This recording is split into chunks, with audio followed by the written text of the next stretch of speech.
Assalamualaikum warahmatullahi wabarakatuh. Saya Ananda Rizky Nugriheni. Saya ingin menjelaskan tentang pengertian hukum pidana internasional dan pengertian hukum pidana internasional menurut para ahli.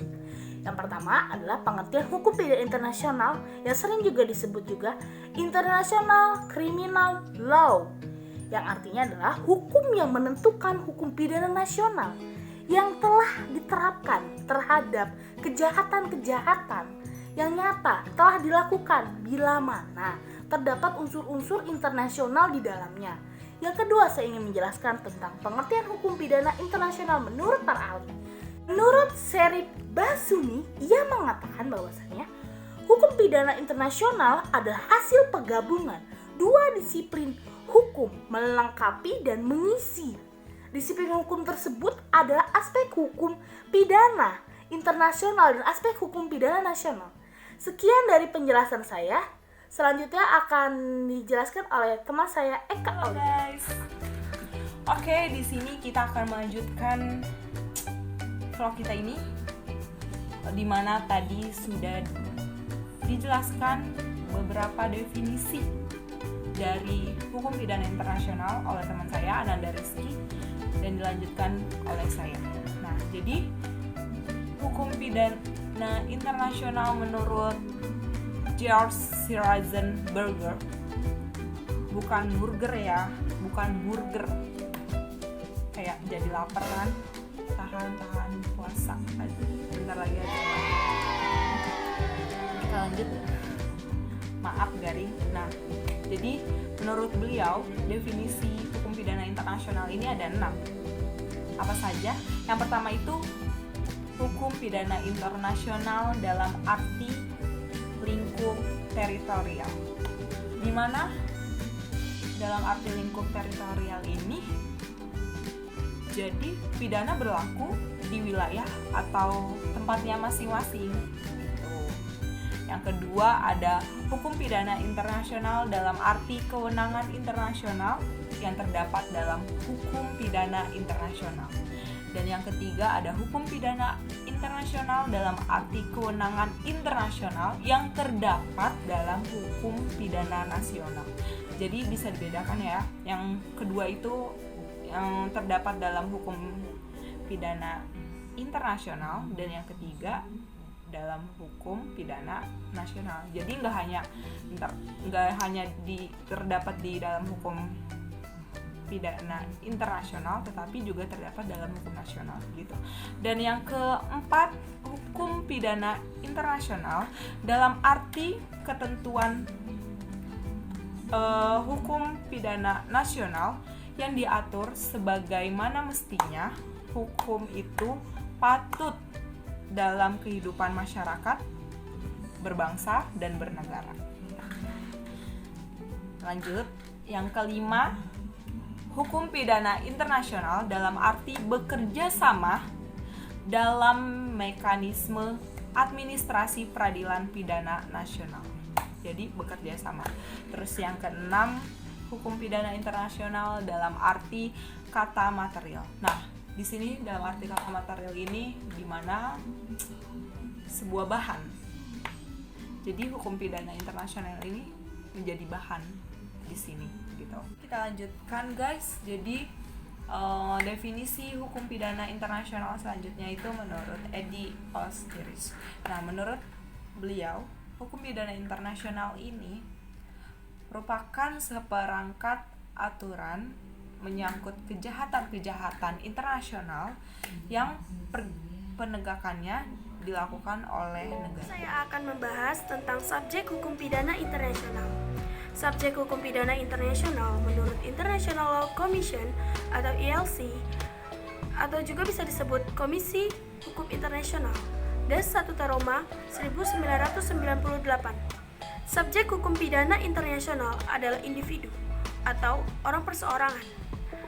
Dalam sudut pandang tanggung jawab negara dan di luar yurisdiksi material Statuta Roma 1998, belum ada kesamaan pendapat mengenai pihak-pihak yang menjadi subjek hukum pidana internasional.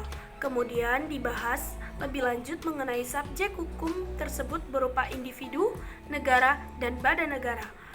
Yang pertama yang akan kita bahas adalah individu.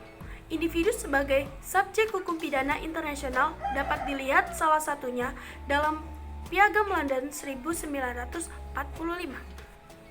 Pasal 6 Piagam London, leader, organizer, instigator, and accomplishes participation in the formulation or execution of a common plan or conspiracy to commit any of the foregoing crimes are responsible for all acts performed by any person in execution of such Saya plan. Putri Wulandari ingin menjelaskan subjek hukum yang kedua, yaitu ada negara. Dalam konflik bersenjata yang berskala internasional, baik melibatkan dua negara maupun lebih, dalam bersengketa tidak menutup kemungkinan terjadinya pelanggaran aturan-aturan perang. Pelanggaran tersebut tentu dilakukan oleh individu-individu, baik atas nama negara atau pemerintahan maupun atas nama pribadi atau bukan karena pemerintahan dari otoritas yang lebih tinggi. Negara tidak bertanggung jawab dalam hal terjadi tindak pidana internasional. Pertanggungjawaban negara diselesaikan berdasarkan hukum internasional pada umumnya. Diplomasi dan negosiasi atau diselesaikan melalui organisasi internasional, di mana negara yang bersangkutan merupakan anggotanya.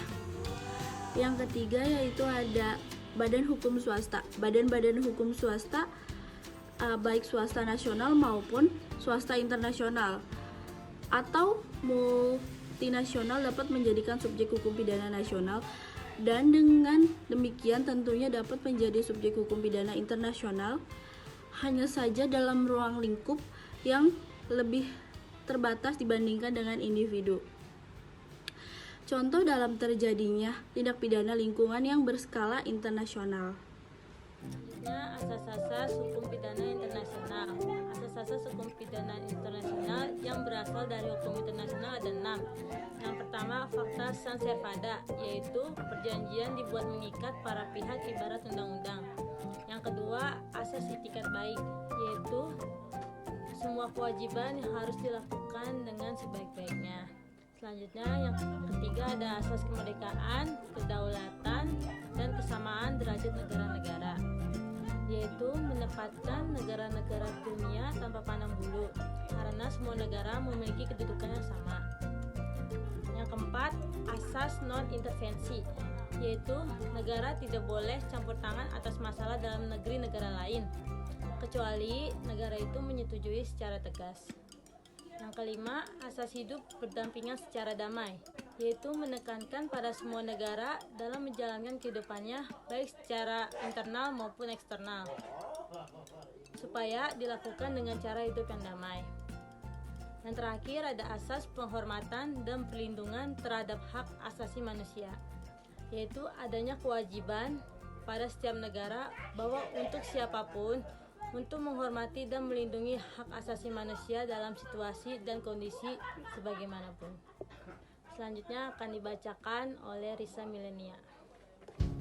Saya, Risa Milenia, ingin menyampaikan tentang asas hukum pidana internasional selanjutnya berdasarkan asas hukum pidana. Yang pertama ada asas legalitas. Asas legalitas ini yaitu nullum delictum nulla poena sine lege, bahwa sesuatu perbuatan tidak dapat dijatuhi pidana apabila atas perbuatan itu tidak atau belum diatur dalam perundang-undangan nasional. Yang kedua ada asas non retroaktif, bahwa merupakan keharusan untuk menetapkan terlebih dahulu suatu perbuatan sebagai tindak pidana dalam hukum atau perundang-undangan hukum pidana nasional.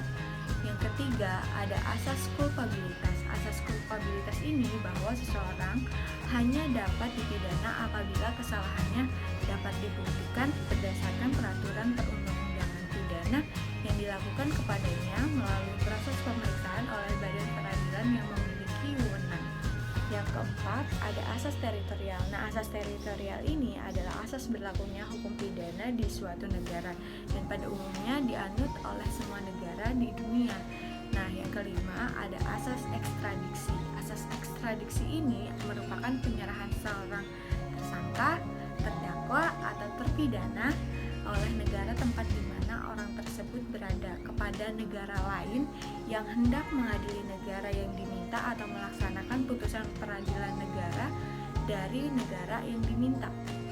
Yang keenam, ada asas praduga tak bersalah. Nah, asas praduga tak bersalah ini bahwa seseorang yang diduga melakukan tindak pidana wajib untuk dianggap tidak bersalah sampai kesalahannya dapat dibuktikan berdasarkan suatu keputusan badan peradilan yang sudah memiliki kekuatan hukum tetap. Yang ketujuh, ada asas nebis in idem. Nebis in idem ini adalah prinsip yang menyatakan bahwa seseorang tidak dapat dituntut lebih dari satu kali di depan pengadilan atas perkara yang sama. Nah, untuk selanjutnya saya akan membahas tentang asas-asas hukum pidana internasional itu sendiri atau asas-asas hukum pidana internasional yang mandiri. Yang pertama, ada any person commits an act which constitutes a crime under international law is responsible therefore and liable to punishment.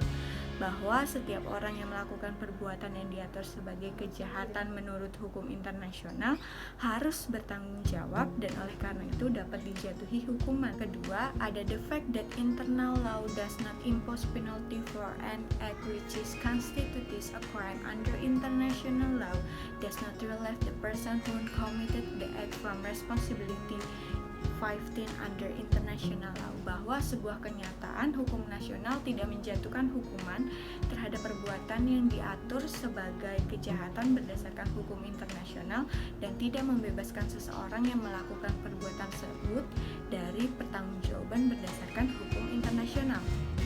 Yang ketiga, ada the fact that a person who committed an act which constitutes a crime under international law acted as a head of state or responsible government official does not relieve him from responsibility under international law. Bahwa sebuah kenyataan seseorang yang melakukan perbuatan yang diatur sebagai kejahatan berdasarkan hukum internasional bertindak selaku kepala negara atau pejabat pemerintahan yang bertanggung jawab berdasarkan hukum internasional. Yang keempat, ada the fact that a person acted pursuant to order of his government as superior does not relieve him from responsibility under international law, provided a moral choice was in fact possible to him. Bahwa sebuah kenyataan seseorang melakukan perbuatan berdasarkan perintah dari pemerintahannya atau dari pangkatnya yang lebih tinggi dan tidak membebankan seseorang tersebut dari pertanggungjawaban hukum pidana internasional. Yang kelima, ada any person charged with a crime under international law has the right to a fair trial in the fact and law. Bahwa setiap orang yang dituduh melakukan kejahatan berdasarkan hukum internasional ini memiliki hak peradilan yang jujur dan tidak memihak atas fakta-fakta hukumnya. Nah, yang keenam, ada complicity in the commission of a crime against peace, war crime, or a crime against humanity as set forth in principle war is a crime under international law.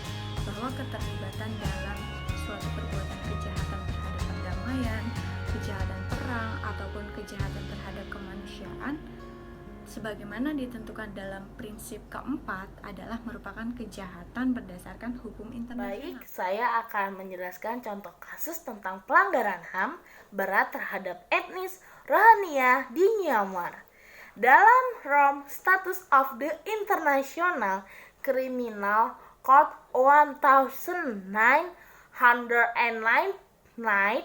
Statua Roma pada tahun 1998, Art 5 dijelaskan mengenai definisi dari pelanggaran HAM yang berbunyi, the jurisdiction of court shall be limited to the most serious crimes of connects to the international community as a whole. The court has jurisdiction in accordance with this statute with respect to the following crimes: A. The crime of genocide. B. Crimes against humanity. C. War crimes. D. The crime of aggression. Jadi konflik etnis Rohingya ini merupakan konflik yang didasari atas perlakuan diskriminasi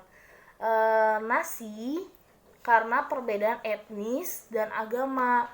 Etnis Rohingya ini tidak diakui keberadaannya oleh negara Myanmar dan tidak mendapat kewarganegaraannya. Hal ini terbukti dengan dikeluarkannya peraturan kewarganegaraan Myanmar.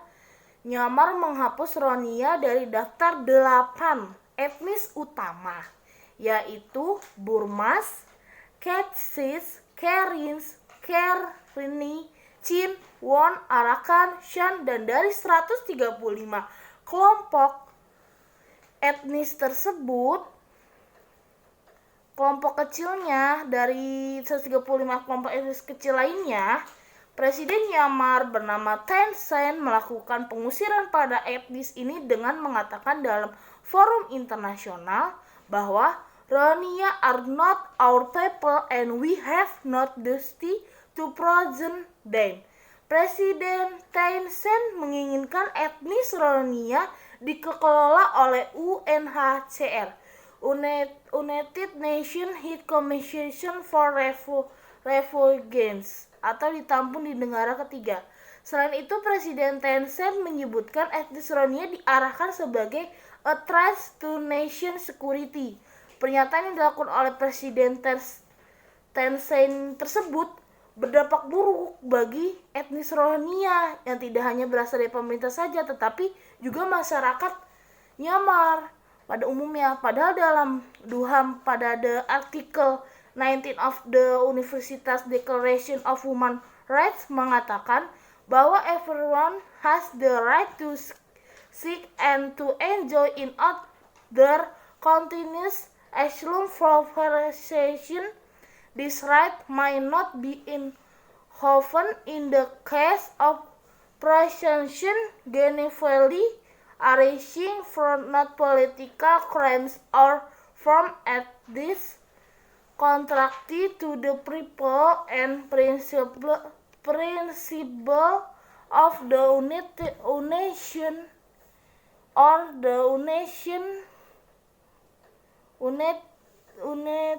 Nations. Kejahatan terhadap kemanusiaan yang dialami oleh etnis Rohingya berupa pengusiran atau pemindahan penduduk secara paksa, crimes against humanity of deportation or forcible transfer of population, pengusiran atau pemindahan penduduk secara paksa, crimes against humanity of deportation of forcible transfer of population dalam pasal 7 ayat 2 huruf C Statute Roma dijelaskan bahwa pengusiran atau pemindahan penduduk secara paksa berarti pemindahan orang secara paksa dengan cara pengusiran atau tindakan pemaksaan lainnya dari daerah di mana mereka tinggal secara sah tanpa diberikan alasan yang diizinkan oleh hukum internasional. Kata paksaan di sini tidak hanya terbatas pada paksaan fisik saja, namun dapat berupa juga ancaman, kekerasan yang dapat memberikan tekanan psikologis. Oke guys, kita lanjut ya. Jadi saya ingin membahas mengenai salah satu contoh kasus atas pelanggaran HAM berat pemerintah Myanmar terhadap etnis Rohingya. Nah, itu etnis Rohingya diusir secara paksa oleh pemerintah Myanmar. Nah, nih kita lihat. Yang pertama itu upaya mengintimidasi kaum Rohingya dan memaksa mereka keluar dari wilayah tersebut. Nah, ini kalau nggak salah nama operasinya Operasi King Dragon pada tahun 1978. Terus yang kedua ada pengembalian secara paksa para pengungsi Rohingya yang telah melarikan diri ke Bangladesh akibat tidak mampu bertahan dalam situasi konflik yang berkepanjangan. Nah, terus ini juga terjadi dia melarikan diri ke Bangladesh terus akibat nggak tahan akan situasi ini. Ya ampun, sedih banget, kasihan pasti kalian ada ngerasa gimana gitu kan. Nah itu terjadi pada tahun 1990. Oke. Terus yang ketiga lanjut, ada juga pemusnahan rumah ibadah, masjid ya, pertama masjid dan sekolah pada tahun 2001. Nah, terus lanjut, munculnya gerakan Rohingya Elimination Group yang didalangi oleh kelompok ekstremis. Nah, gerakan ini tuh kayak mau memusnahkan etnis Rohingya dari bumi Arakan.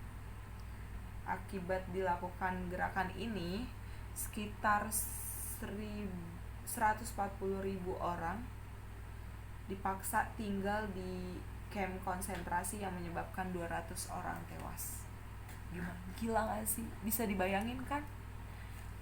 Gak usah dibayangin, sedih, sakit pasti. Terus yang selanjutnya, terjadinya eksodus besar-besarnya warga Rohingya dengan menggunakan kapal untuk mengungsi ke Indonesia, Malaysia, dan Thailand. Nah, eksodus ini menyebabkan ribuan orang terkatung-katung di lautan dan banyak diantaranya meninggal dalam perjalanan. Ya, jadi udah melarikan diri ke Bangladesh, terus melarikan diri ke Indonesia, Malaysia, dan Thailand. Pokoknya negara-negara tetangga Myanmar lah ya. Terus selanjutnya ada pembantaian terhadap muslim yang terjadi pada bulan Oktober 2016. Pembantaian. Kalau udah dengar kata pembantaian, apa yang ada di pikiran kalian semua? Kata bantai, ya ampun, nggak bisa dibayangin deh, nggak usah dibayangin mendingan.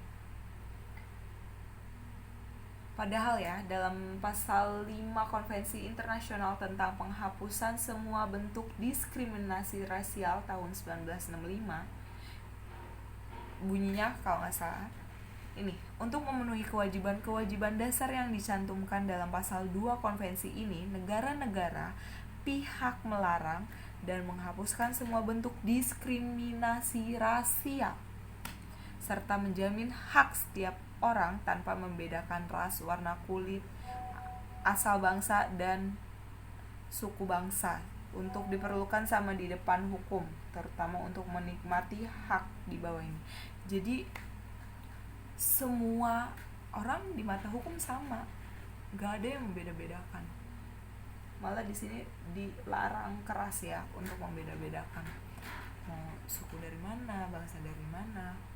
Benar-benar apa ya, manusia zaman sekarang nggak ada manusianya, paham kan? Pokoknya manusia zaman sekarang benar-benar gini. Oke, mungkin dari saya cukup sekian. Dilanjut oleh teman saya, yaitu Putri Wulandari dan Syifa Ainur. Baik. Ada beberapa cara yang dapat ditempuh untuk menangani kasus pelanggaran HAM berat terhadap etnis Rohingya. Salah satunya melalui mekanisme peradilan pidana internasional, yaitu International Criminal Court. Karena berdasarkan fakta-fakta yang ada, tindakan pemerintah Myanmar terhadap Rohingya dapat dikategorikan sebagai tindakan genosida dan kejahatan terhadap kemanusiaan yang diatur dalam pasal 6 dan pasal 7 Statuta Roma.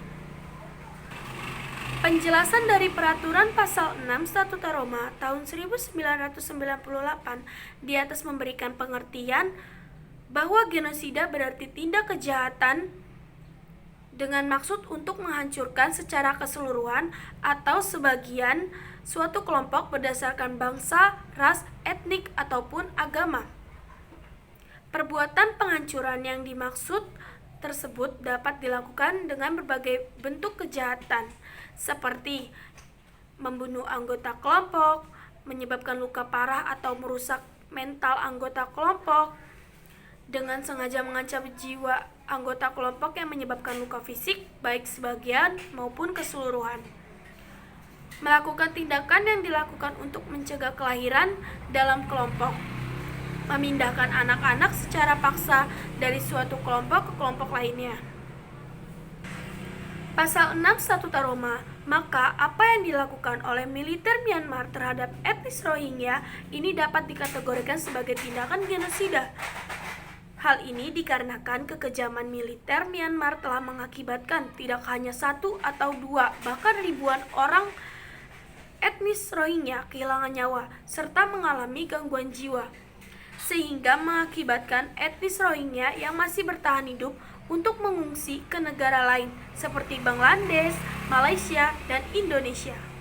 Itu juga kasus Rohingya masuk dalam kejahatan terhadap manusia yang diatur dalam pasal 7 Statuta Roma. Penjelasan dari pasal tersebut bahwa kejahatan terhadap kemanusiaan merupakan salah satu perbuatan yang dilakukan sebagai serangan yang meluas atau sistematis yang diketahuinya. Bahwa serangan tersebut ditunjukkan secara langsung terhadap penduduk sipil. Tindakan tersebut berupa pembunuhan, pemusnahan, perbudakan, pengusiran atau pemindahan penduduk secara paksa, perampasan kemerdekaan atau perampasan kebebasan fisik lain secara sewenang-wenang yang melanggar atau asas-asas ketentuan pokok hukum internasional. Penyiksaan, pemerkosaan, perbudakan seksual, pemaksaan, prostitusi, pelacuran secara paksa, memaksa kehamilan secara paksa atau bentuk-bentuk kekerasan seksual lainnya, serta penganiayaan terhadap suatu tertentu atau perkumpulannya yang didasari persamaan politik ras, kebangsaan, etis, kebudayaan, agama, jenis kelamin atau alasan yang telah diakui secara universal sebagai hal yang dilarang menurut hukum internasional. Bentuk-bentuk mekanisme diplomasi yang dapat digunakan untuk menyelesaikan kasus yang terjadi di Myanmar ialah dengan menggunakan mediasi.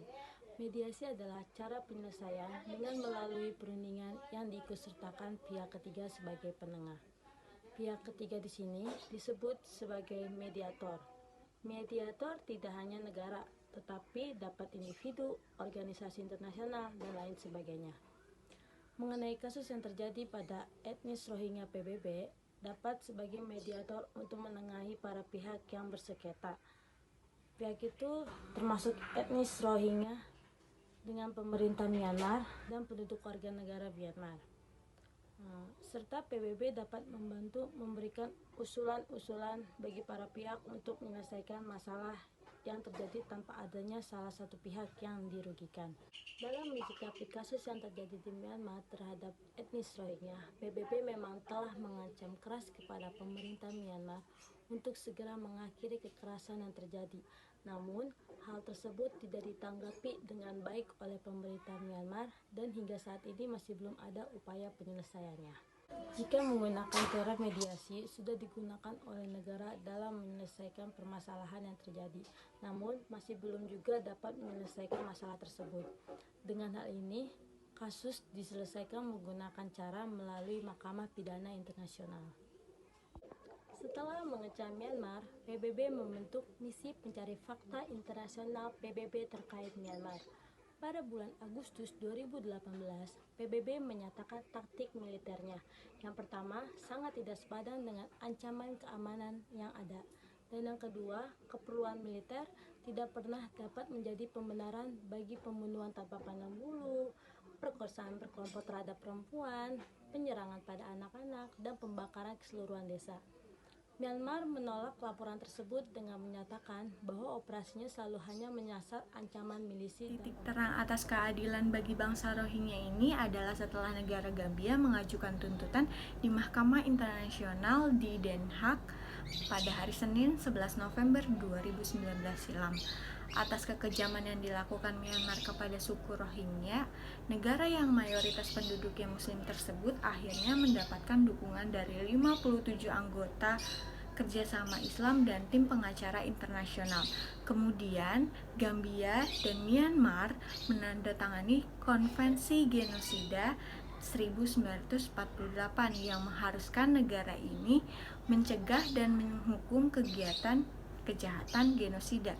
Gambia juga mendesak Mahkamah Internasional untuk mengeluarkan sebuah keputusan guna memastikan Myanmar segera menghentikan kekejaman dan genosida terhadap warga Rohingya.